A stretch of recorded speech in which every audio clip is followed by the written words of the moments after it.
So it's time that we talk about intuition.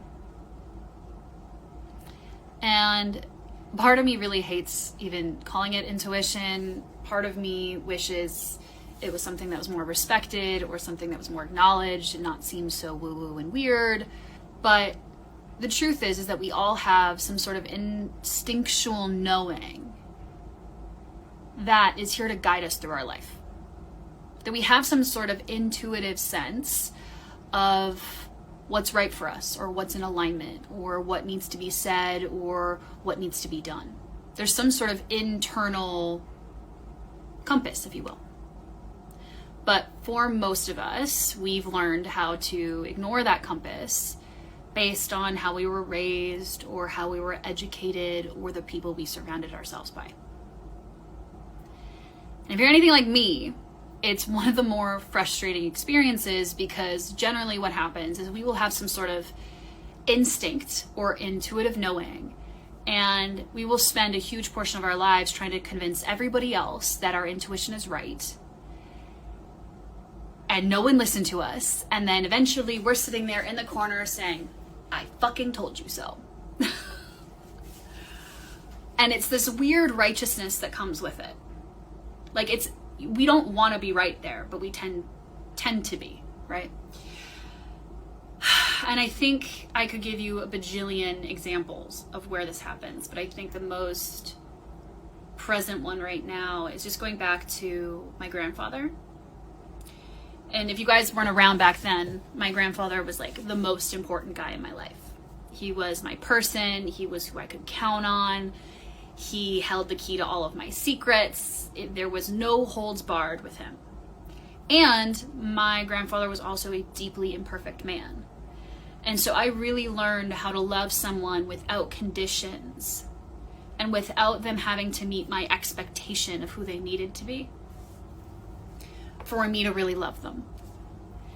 And I remember in 2016, I moved into my grandparents' property. They had a garden suite in the back, and that's where I lived. And during that time, I could feel this like deep sense of, I don't know how much time I have left with my grandfather. There was just like this, there was almost a state of urgency, but not enough time pressure behind that, because there was so much uncertainty, right?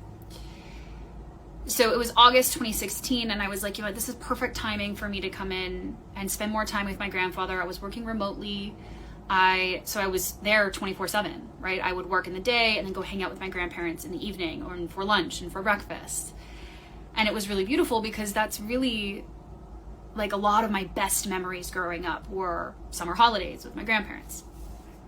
And so I remember Thanksgiving came around, and I remember being so upset and so frustrated, because getting my family to spend an hour together was like pulling teeth. And all I could think about was, we don't know if this is the last time. Like, we don't know how long Nono's gonna be around. And there was a sense of anger and rage that would come up with it, because it was like, how dare you be so arrogant about timing that you think it comes in abundance, that you think you have it in forever and in perpetuity, as if you think that time isn't naturally scarce. And I remember being so angry about it and so frustrated with my family, because they all hated each other. Frankly, I mean, we all do, right? I think we all have family members who like cannot get along for the sake of anything.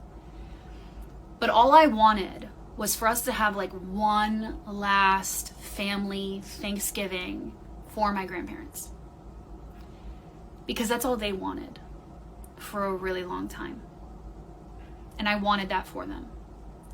And so I took it upon myself, as the over-responsible, hyper-vigilant, also hyper-volatile grandchild, to ask everyone if they could put aside their differences for an evening. And they couldn't.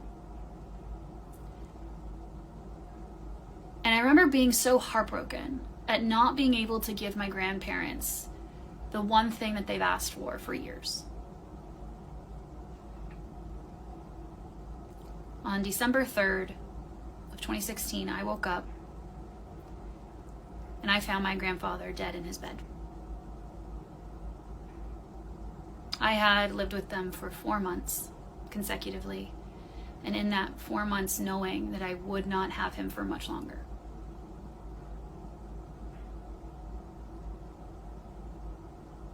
My intuition knew that. But every time I had a conversation with anyone in my family about it, their response every time was, don't talk that way. Don't talk that way. You're thinking negatively, Steph. You don't know that. And you're right. I didn't know when my grandfather would die. I just knew that it would be sooner than everyone else was expecting.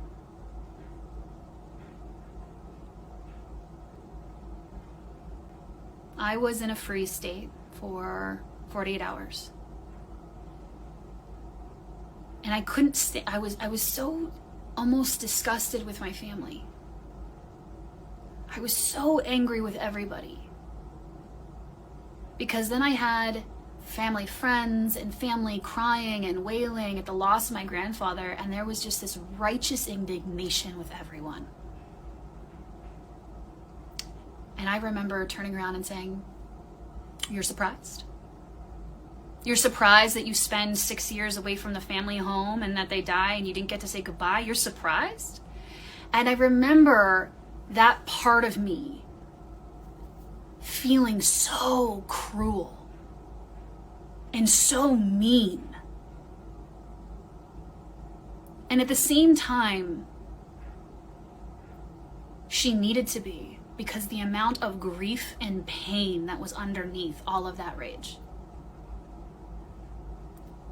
See, part of it, trusting your intuition, is knowing that no one else will. And I think that was part of the heartbreak for me, was that my intuition was that my grandfather's going to pass away soon.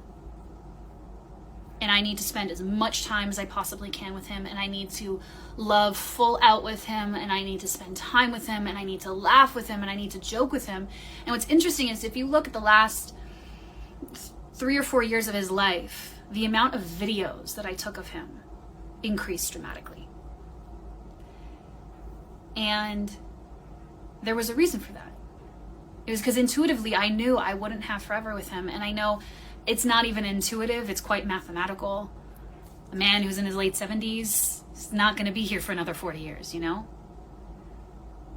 But internally, I could feel this pull of, if I really want to spend time with my grandfather, that I have to commit to it now. That there is no later, it's inconvenient. Because let me tell you something, your intuition will never be convenient. It will never be easy to follow your intuition, because if it were easy, everybody would be doing it. But nobody's doing it, right? Everybody would be following their intuition if it were easy. But most of us have learned to either try to convince everybody else that our intuition is right, and waste all of our life force in trying to do so. And then on the flip side, feel angry and resentful when no one does. When I left for Hawaii the night of my grandfather's funeral,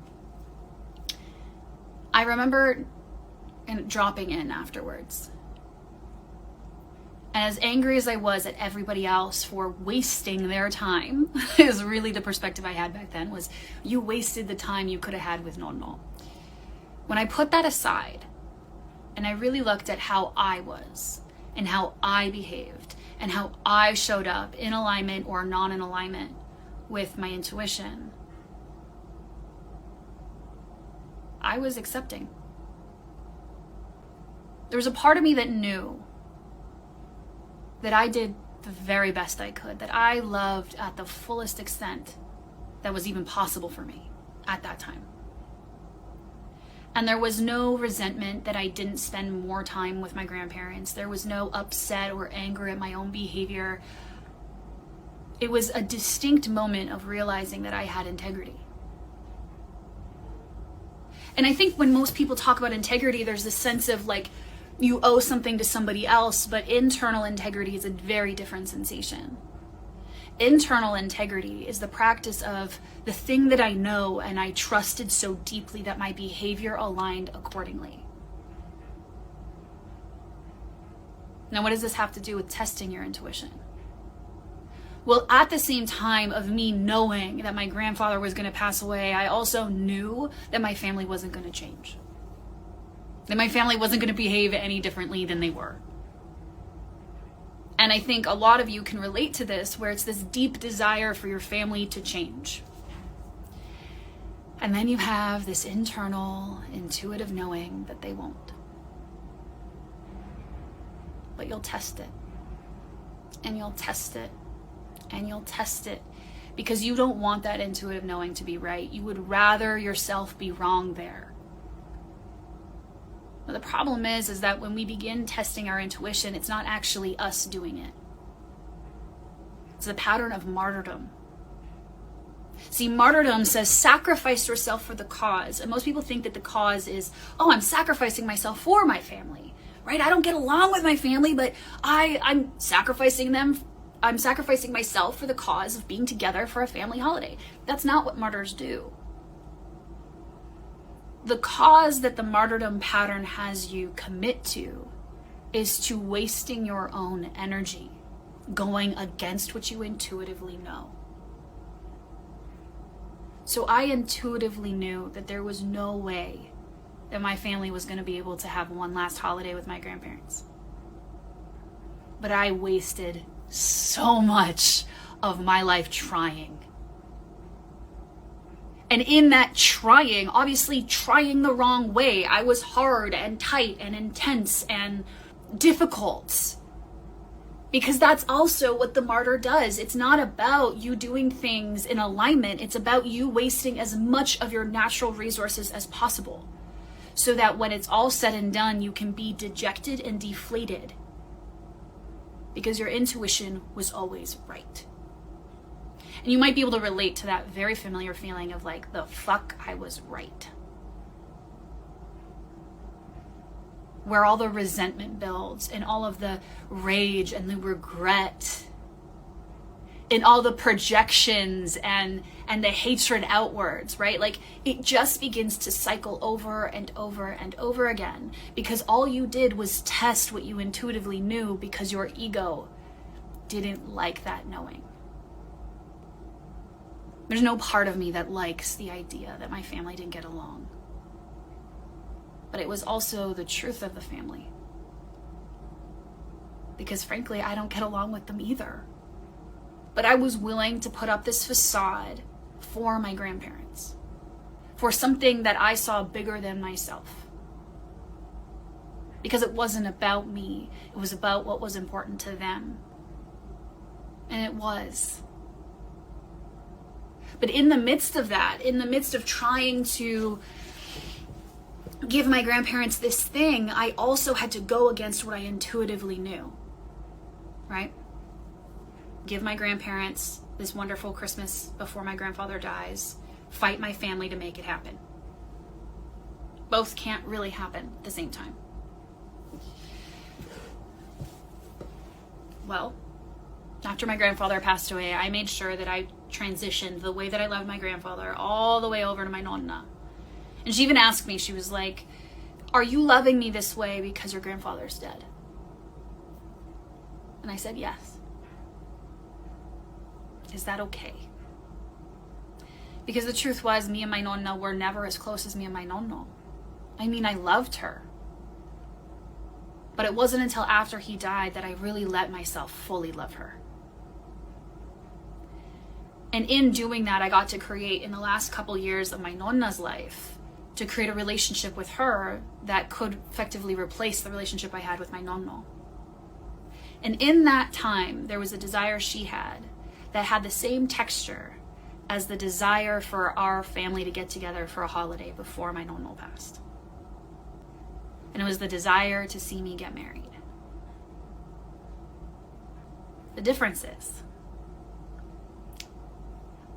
I intuitively knew that I would not be able to fulfill that for her. And I told her that. I trusted my intuition instead of testing at that time. And I told her, I'm sorry. I don't know if that's going to happen. And I remember feeling so heartbroken because I wanted that for her too. It wasn't even about me getting married. It was about what it meant for her. And the heartbreak of knowing I wasn't going to be able to do it. See, intuition is not always about getting you the next job or the next romantic connection. Sometimes your intuition is about loss, and it is about grieving. But it's also those really deeply interconnected moments that are tremendously intimate because they force you to get honest. But the more that you test it and you go, no, I'm not willing to be receptive to that intuitive knowing and guidance, you'll do anything to avoid it. So imagine I tried to test that knowing, that I was not going to be able to fulfill my nonna's desire to watch me get married. I would have never had that moment with her of pure, transparent honesty, where she got that I wanted to give that to her, but I wasn't going to be able to. In that moment, my nonna got to alchemize her own disappointment of never getting to be at her grandchildren's wedding because I was honest. My nonno never got to alchemize his desire for a family Christmas because I tested my own knowing instead of just being honest with him. I was so committed. I was so in my power of will to try to make that happen for him that I denied him the honesty of what I knew. See, our intuition isn't just for us, but it is for us to be honest through. And that's how it allows others to do what they might for it. I had conversations with my cousins of, I don't know how long they're going to be around for. Now, the receptivity, the reception of my honesty, them receiving my intuitive knowing is none of my business. But what is my business is that I share it.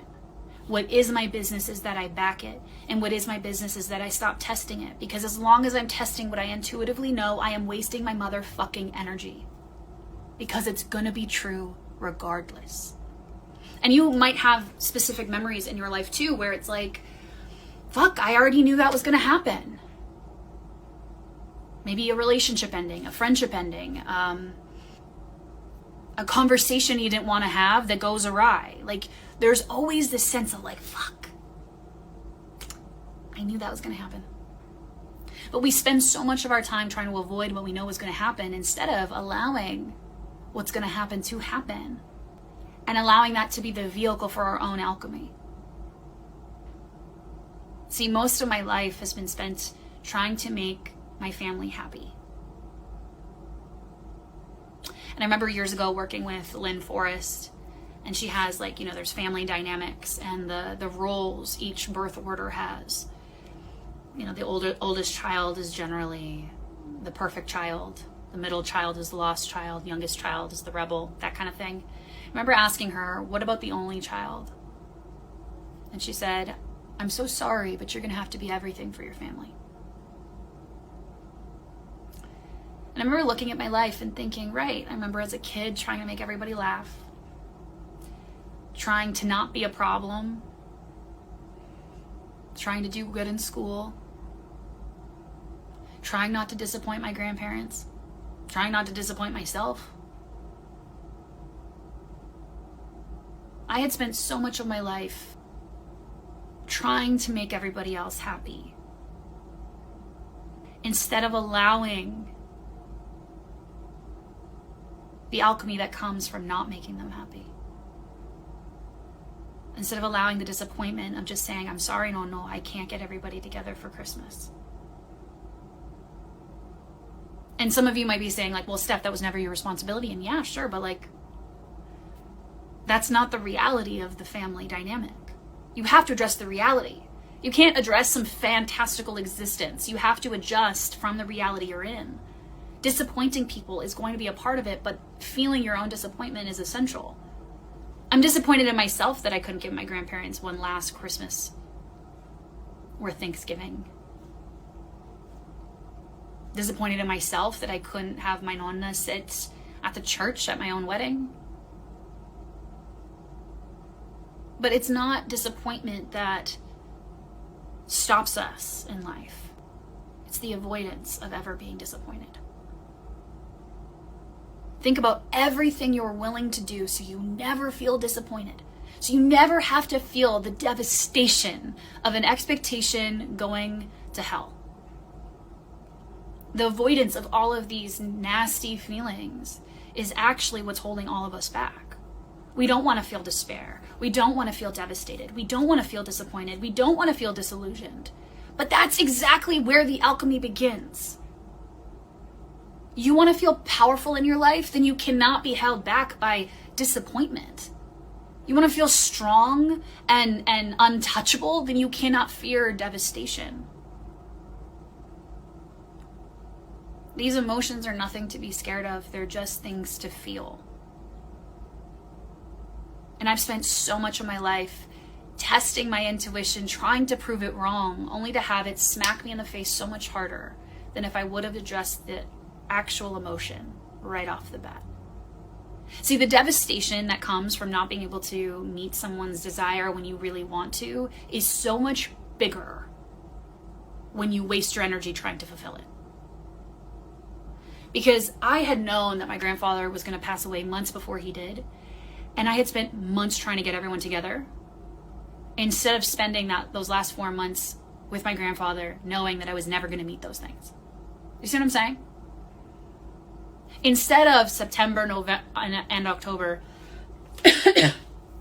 and November, frankly, arguing with my family, trying to get them together and put aside their differences for a single evening, I could have just had a really wholesome, honest conversation with my nono that I wasn't going to be able to do it, and still spent the next 4 fucking months giving that man the most of what I could give him. I wasted my own life going against what I knew. I can point to you a 1,000 friendships that follow the same parameter, where I met someone and I was like, this person's not for me. And then something in my brain goes, no, Steph. You're judging a book by its cover.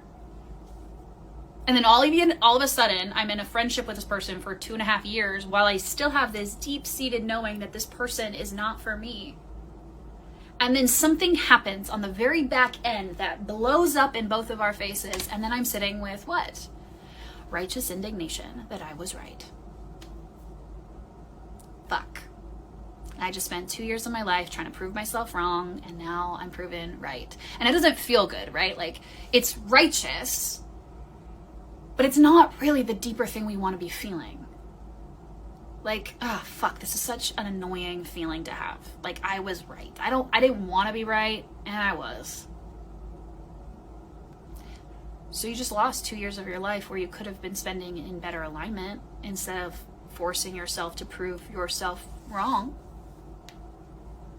What's that about? It goes back to the martyrdom pattern.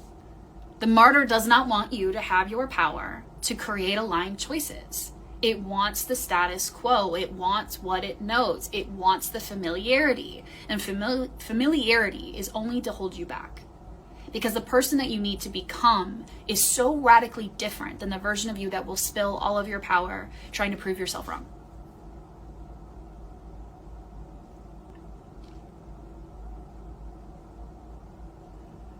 So for those of you watching, I'd love to hear what's landing for you. What are you hearing? Because I can almost guarantee, in fact, I will guarantee, every single one of us has a story or 10 of where we knew something and we told ourselves something different in hopes that we would be wrong. Oh, I don't think this guy's right for me, but you know what? He's got such kind eyes. Let's try it out. The inexplicable knowing. We question it all the time. Oh, there's no logic to that. There doesn't have to be logic. Why does there have to be logic to something that you intuitively know that isn't going to go away? Has your intuitive knowing ever gone away? No, it just gets repressed until it eventually blows up in your face and you hit that righteous indignation of being right.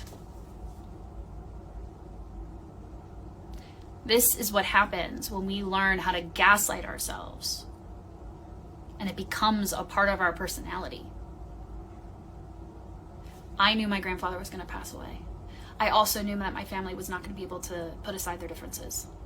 But I gaslit myself into believing that if I just had the right kind of conversation with my family, then maybe they'd show up. Then maybe we'd have like this Hallmark Christmas dinner, and we would give my grandparents the one thing that they had been wanting for years.